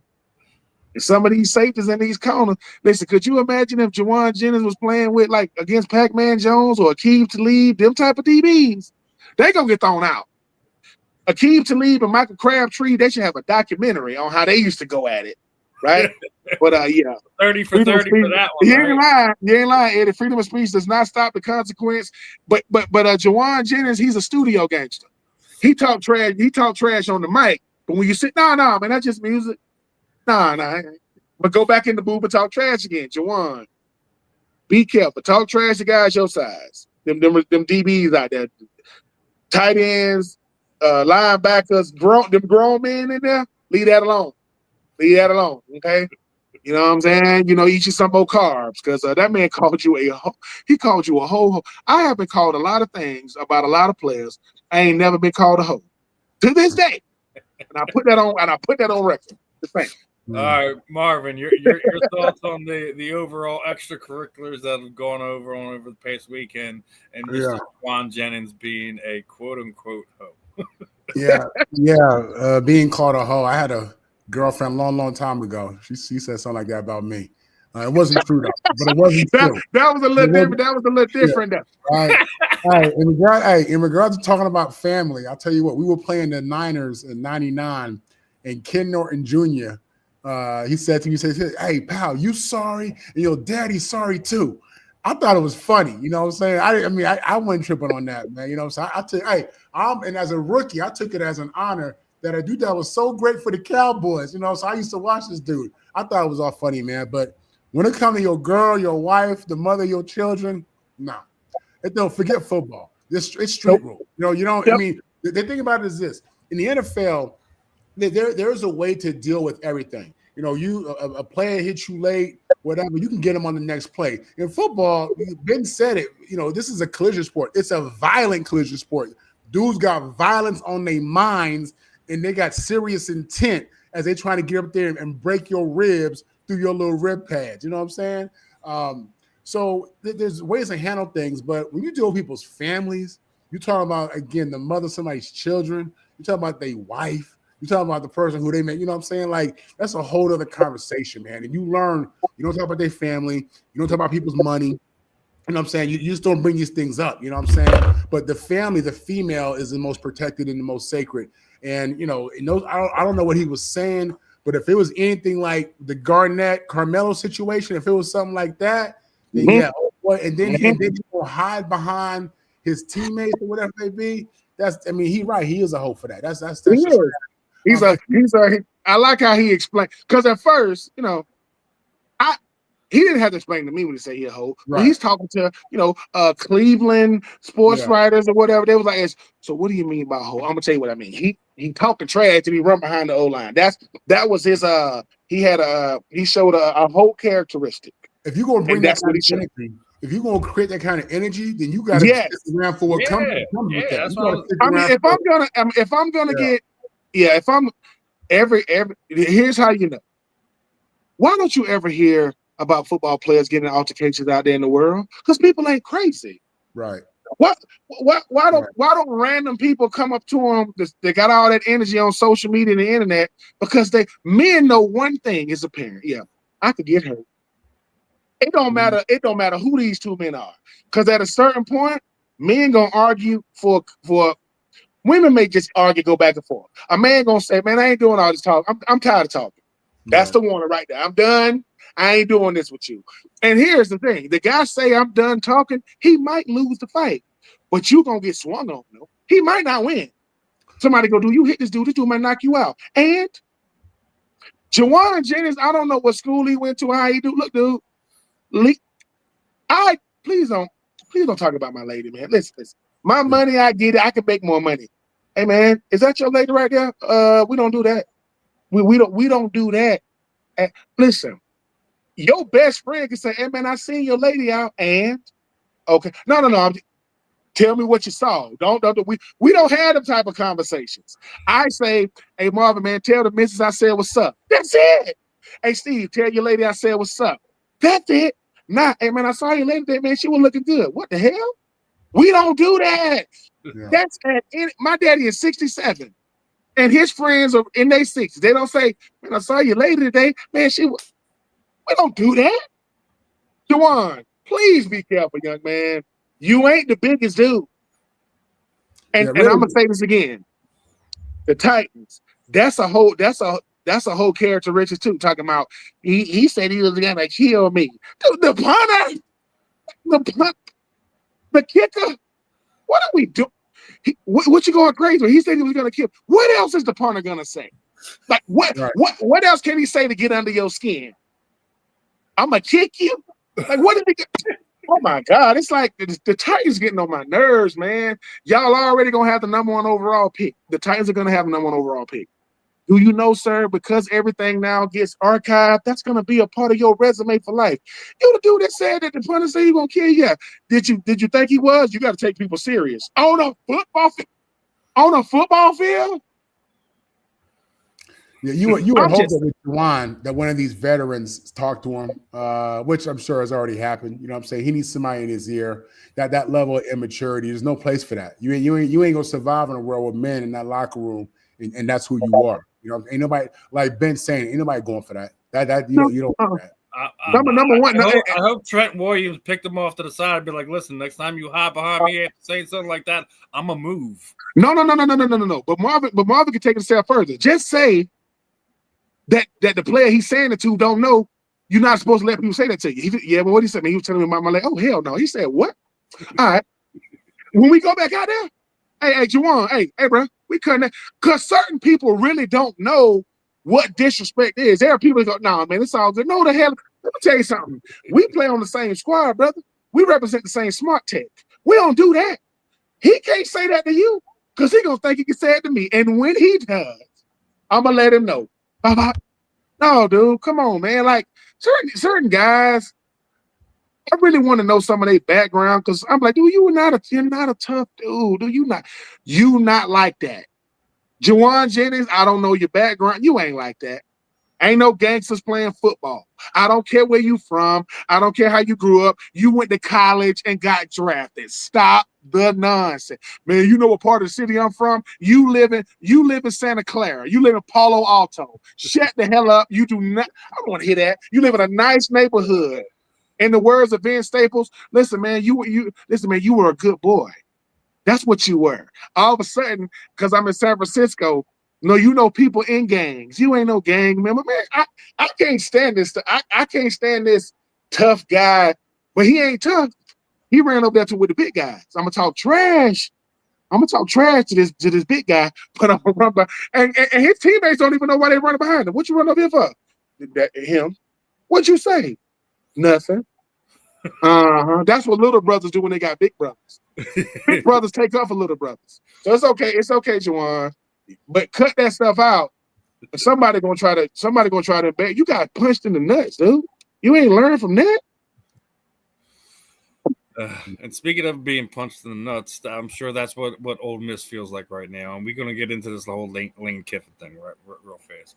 But I want to get your thoughts on this one. This is a comment we came across. Not knocking, the football, but there's something wrong with the NCAA's calendar. That potentially you have a one seed that could win the national championship this year, leave in March. What's going on here? Now here's my thing. Like I agree. Like listen, we can argue about why Lane Kiffin left and the money thing, which I'll pull up in a second. But I agree with this. The whole way the NCAA calendar is kind of laid out here is butt ass backwards. There should be no way that a coach can leave literally mid like right at the end of the season to go find his next job without being fired. Mutual parting ways when there's a possibility that he could be coaching in the national championship game. The calendar needs to be fixed. Now, Lane Kiffin got his back. He is now the second highest paid college coach right now, but behind Kirby Smart there in Georgia. But he if memory serves me, he's still going to be getting paid for Ole Miss for the rest of the season too, for whatever is or isn't played. So I mean, first off, shout out to Lane Kiffin. Obviously, you got that money. You regardless if people don't feel like it's the best situation for his family, stop with the family stuff, man. This is about money. Stop playing with me. Love Lane Kiffin. His family don't care if he's coaching in Mississippi, Missouri, Michigan, wherever he's going to go. They're going to be happy because they're going to be taken care of at the end of the day. Not upset with if you're taking the opportunity, but I go with the comment I just pulled up with the way that some of this stuff happens when it happens. The time of year that this shouldn't. This is what I'm talking about when we're talking about guardrails for NIL. There should also be guardrails for coaches too, and this is what I'm talking about. This is like we hammer these kids because they want to enter the transfer portal or things like this because this isn't working out of that. Coaches do the same thing, if not worse. So all that being said, I'm going to start off with Marvin on this one. Does the college calendar need to change or something needs to be changed so stuff like this isn't happening, as we get into literally the end of the season, we're getting ready to crown whoever is one of the handful best teams in college football? Absolutely. Listen, whether it's this coach leaving, Lane Kiffin leaving, NIL, transfer portal, the reality is the NCAA and or the AD's presidents need to sit down and create a calendar that makes sense. You're going to have coaches get hired. You're going to have coaches get, move up, in the ranks. You're going to have, spots that need to be filled. So you're going to have a lot of shuffling of these professionals. And, to have a system set up where it had to be done now before they go into the playoffs right after their rivalry game, a day from signing day, it's horrible for this is the worst thing that could happen to Ole Miss, But at the end of the day, is it Lane's fault? I mean, now he's choosing to leave, but you're allowed to change jobs. You know what I mean? So I don't, so the calendar, I don't know how they're going to fix it, how they're going to do that, because when you look at the college football season ends, the national championship game is going to be in January, February, right? Something like they play 4 rounds of playoffs, and they're playing their conference championship this week. So you're looking at January for a national championship. Then you have to think about when school starts for kids who are going to transfer. When do they start classes? Do they miss class? And then and then the contracts. How come the contracts don't matter? How come we don't live in a world where Ole Miss can say, well, you signed this contract, it's an employment contract with a non-compete? That's really, I think, where some of this has to go. You know what I'm saying? It blows my mind that you can sign a contract and not honor a contract. That's just me. But I don't have a problem with Lane leaving. I get it. It's a better gig. It's his right to do that, and it's not his fault that this is just the situation that is, that we've created. But you got to hit it for Ole Miss, man. These kids have a chance to win a national championship. These kids they're in the middle of their most successful season in school history. And this is how it ends. This is what you're having to deal with. So listen, you said it, Steve. It ain't never been about the kids. It ain't never been. It's about that money. This is business. We forget this is a business. It's not a sport, y'all. It's not because we're paying the athletes. We should be paying the athletes. These coaches have been getting that bag for a long time. You know what I'm saying? These ADs and other people at these universities, you see buildings getting built. The school football is bringing in money for these schools, and it's real. And now we're finding a way to have equal distribution, just kind of distribution period, so that everybody who's really involved is getting something. But with Lane Kiffin, man, listen, you offer this man $100 million and a chance to go coach at one of the more elite schools in the nation that has elite high school talent. You can't blame him. Again, really, you just hate it for these kids at Ole Miss because that their recruiting class.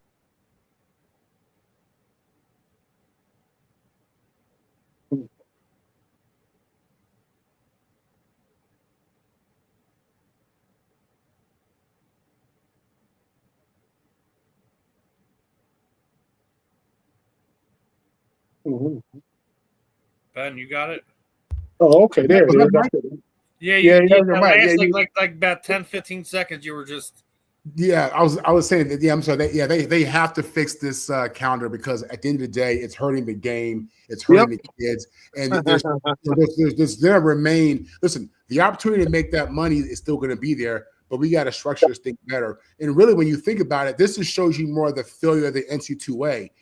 They have less power now, but what the hell were they doing for the last 25 years? Nothing.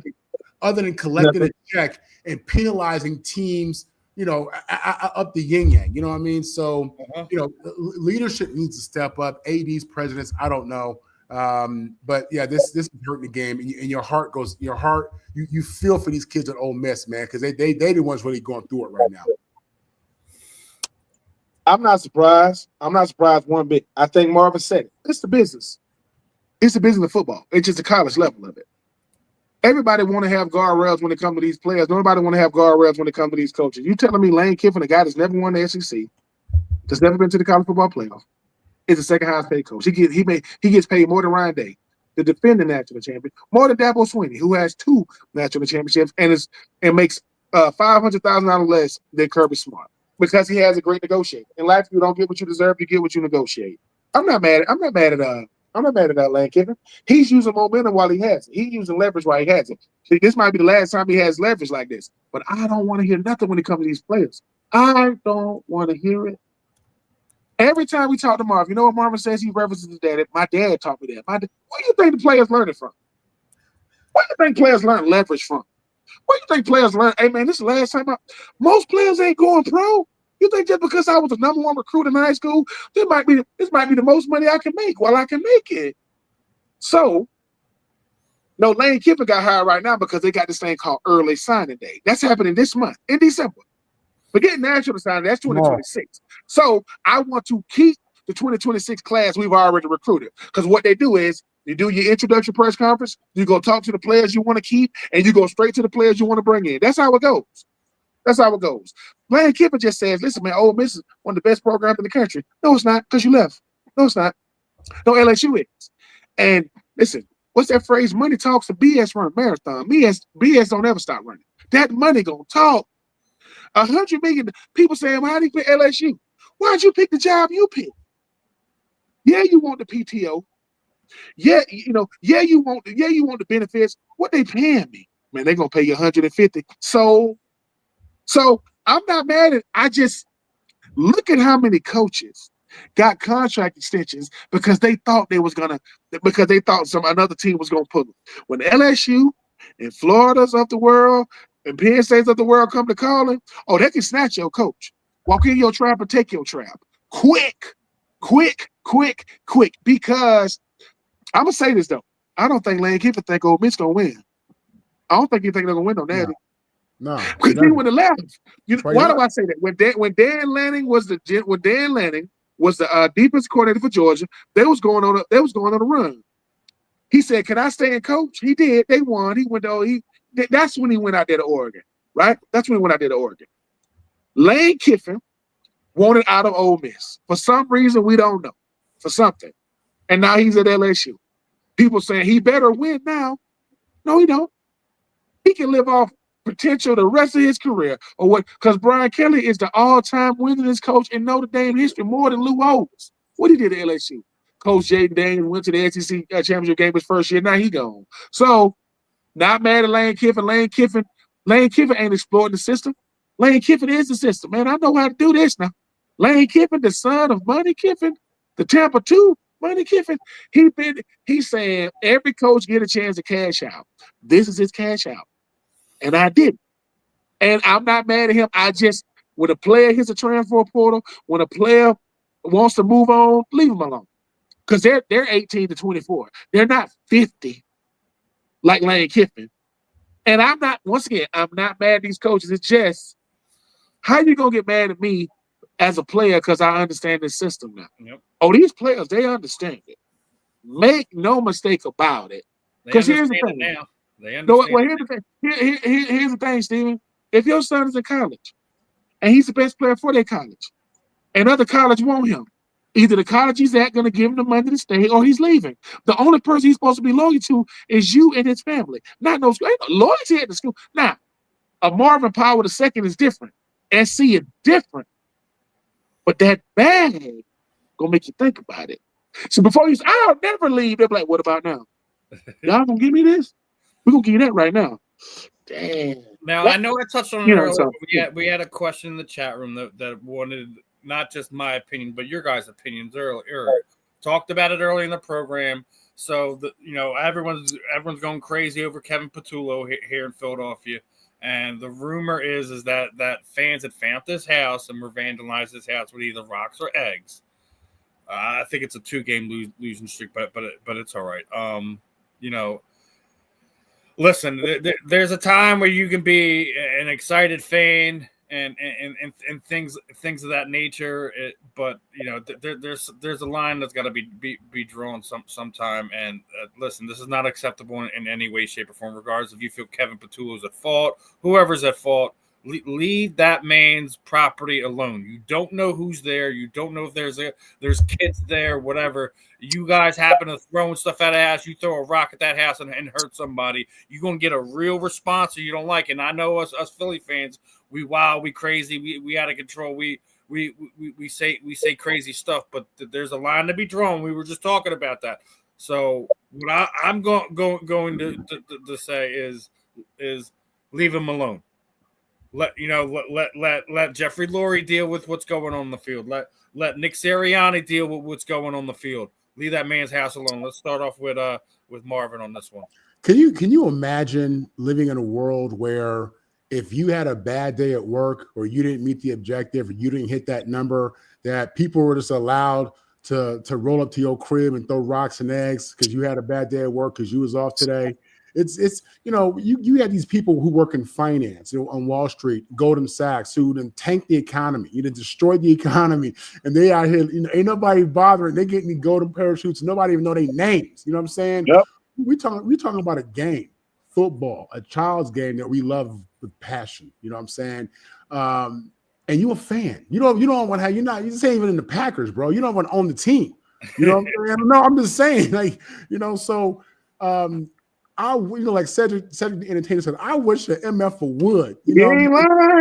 I wish the MF would show up to my crib with my wife and my son and my daughter and throw some eggs because of me having a bad day at work. I mean, that's crazy. That's violence. That's threatening. That's a problem for me.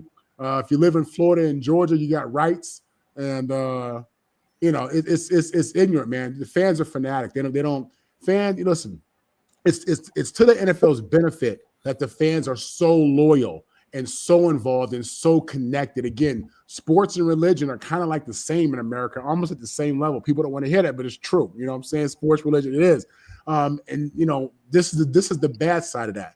Because under no circumstance should you go to another grown man's house where his family is at and think that you can commit an act of violence toward his property. What if a rock goes through a window and hits a kid? Now what? Now what are we talking about? You know what I'm saying? Yeah. So, this is a level of ignorance that blows my mind. I couldn't imagine being in that situation, to be honest with you, as a coach. And fans like this should be held. This should be an example. You should be used as an example for your level of ignorance. It's the stupidity. You know what I'm saying? And I hate it for the coach and his family. Yeah, Ben, your thoughts on this nonsense? Yeah, I agree. It's hard enough being away from your family, making sure that they're protected. All of us when we're away from them, and then you got to hear about stuff like this. His wife and kids don't know how to deal with nothing like that. People throwing rocks at their crib. Come on, man. You throw a rock this way, I'm gonna send something different back at you. It's not gonna be no rock. Number one, we will pay for safety. We are willing to pay more so our family can be safe. And here we are. He lives in a nice neighborhood, guaranteed. And this is not a reflection of all fans. We talk about the ignorant ones, the crazy ones. But here's the thing, though. This is where we got to police each other. If you're out and you see somebody doing this, hey, dude, what you doing? Are you throwing a rock? Come on, man. Like, what do we do? And Marvin just said it. We're going to have bad days. Let me tell you something. You want to have a worse day than me? Roll up on me, man. Stop playing with me. It's a game. I want to win. We lost. You're going to throw rocks at me? Just imagine that. It's hard enough to be the offensive coordinator for the Philadelphia Eagles. I got to come home and hear about this. I got to make a police report about this. No, I got to move. I got to move somewhere. There's no way they're going to stay in that house. I think it's in Jersey. They're not even going to stay there. They're going to have to move. That's ridiculous on so many levels. Yep. I love, my team like anybody else. But Marvin have been out before. It's so much exposure now. Like, we know who people are. People be seeing where people live because it's public information. Please don't roll up on nobody, man, because of no game. Please. Let me give you the PSA of the day. Don't roll up on me because you mad. Man, you should have been. Don't do that. So we got about 7 minutes left. I want to try to get through a couple different topics really quick. And really quick, let's talk about this. Seth Joyner has officially called out Mr. A.J. Brown, typical 21st wide receiver, diva, selfish, etc. Listen. I love Seth. He has no filter. He will say to anyone's face things of that nature. I don't think he's 100% on here because when you talk to AJ's teammates through this whole thing that's been going on over the past month, they have said the complete opposite of who he is. I think there is a misconception of him. I get where Seth is coming from. Love Seth. I've been on this program. I believe he should be a Hall of Famer just on merit and numbers alone. But I think he has areas where he's right to be calling him out because AJ was complaining about numbers numbers that. He's getting his numbers, and guess what? They on a 2-game losing streak now, right? there needs to be balance. We already talked about it. They need that running game to get back going. I think they need to bring the RPO back because I have not seen it from that offense this season. There has been not a single RPO where you see Jalen go and boot it out. You haven't seen it. So I get where Seth's coming from, but calling AJ out when all this other stuff is going on, is that the right call by Seth? Let's start off with Marvin on this one. Listen, I think today's generation is soft and emotional. To be honest with you, I think the digital world where you don't have to where you don't confront people and get in people's faces as much has allowed them to be that way. I can't speak on AJ to be honest with you. I mean, I've heard his sound bites. I don't love him. I don't. And I know how the media can play you, and I know how they can edit stuff, and I know how they can kind of give you get half what the guy said. But from a leadership perspective, I don't know that a lot of these young people, from what I've seen, and I would include AJ Brown, represent themselves correctly the right way. I think Now, with that said, I think a lot of it comes down to they care. They do care. They want to win. You know what I'm saying? And if they're not winning, if you're not winning and they don't feel part of the game plan, and they feel they can have a role and they can help the team get over the hump, now you're going to hear frustration. A lot of guys will say, if I'm not getting the ball, cool, but at least we winning. You know what I'm saying? It's working like that. But if we're not winning or we're not dominating where we should, y'all just gave me a bag. You know what I'm saying? I know I'm a top receiver. So I get that, I get that portion of it, just the fight in him, the competitor in him. But I don't have a problem. Seth comes from a different generation. He don't care about DJ. He ain't trying to hurt nobody's feelings. He just telling it like it is how he see it. You know what I'm saying? That's how I look at him. So, and I think he's probably making a general statement, just about today's player. And again, because of what AJ's been saying, what the issues they've been having, at least from the media standpoint, he looks divish to me. Ben? Yeah, Seth Seth doesn't. We don't know none of the players. Like, we don't know none of them personally. But Seth is only walking through the door that AJ opened. That's what he's doing. AJ the one invited him in. And Seth Jordan seems like the type of guy that said, look, dude, once the eagle, always eagle. So even though I didn't play with you, I look at it as we are. Like, we talk about teams we play, we talk about the players, and just like Marvin said, dude, this ain't personal. You just taking it that way. This ain't personal. You had a lot to say when you weren't get your numbers and we were winning. And when we lose and you get your numbers, you don't have anything. That does seem weird because I don't know most players. I don't know a lot of players I played on the same field with. I don't know them. I know of them. What Seth Jordan is saying, look, dude, the greatest players and the best players, they just play. You got to keep your frustrations private. You got to let your play speak publicly. And Seth Jordan has earned the right to say whatever he wants to say, right, wrong, and different. Seth Jordan has like that Philadelphia, not just Eagles mentality, but a Philadelphian. Philadelphians speak their mind. They don't mince words. They're going to say it. And I think that's what's going on now with AJ Brown. I said, look, too much is given, much is required, AJ. Say less and do more. Because the more you say, the more you give room for people to say something to you. And ain't nobody going to stop Seth Jordan for saying it. Ain't nobody certain people personalities fit what they do for a living. I know the most mild-mannered football player the most mild-mannered person that turned into somebody different on Sunday was Brian Dawkins. How he was as a player is totally different than how he was as a person. Well, Seth Jordan is saying, look, you have a lot to say, man, when it ain't going your way. But it does seem weird when you get your numbers, you don't have as much to say, regardless of the outcome. That is what Seth is talking about. And sometimes just selfish, it's gonna mean something different to a lot of people. So, hey man, this Philadelphia better end up going deep into the playoffs because they're gonna blame it. They're gonna have a lot of people to blame it on if they don't, even if it wasn't their fault. But it's football, man. It's Philadelphia. When you're on a team that matters and you're a player that matters, everything you do, say, or don't say matters. And this is the result of it. Yeah, everything's magnified right here in Philadelphia. We're 8-4, and all that. Like, listen, we still got a lot of football left to play, and we're going to need all hands on deck. I already said what I feel like they need to do to fix things around here, but I don't feel like Seth's 100% wrong, and nor is AJ 100% right on how this whole thing's been dealt with. But we're down to the under the last minute or so. Final thoughts, Ben. Look, man, I appreciate you guys every week, man. Marvin, Steve, you guys know what it is. Man, just keep listening, man. We just come over here to have fun. Just three guys saying, getting what's on our mind, off our mind. Nothing more, nothing less, nothing else. Marvin, your final thoughts. USC beat UCLA as they should have. God is good, and I'm thankful to be here with y'all boys. Glad to be here, but I want to not going to get a quick thought on this one.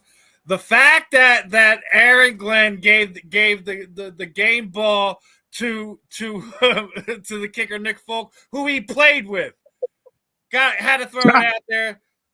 Everyone, make sure you guys are tuning in. We will see you guys on the rebound, my folks. Have a good one.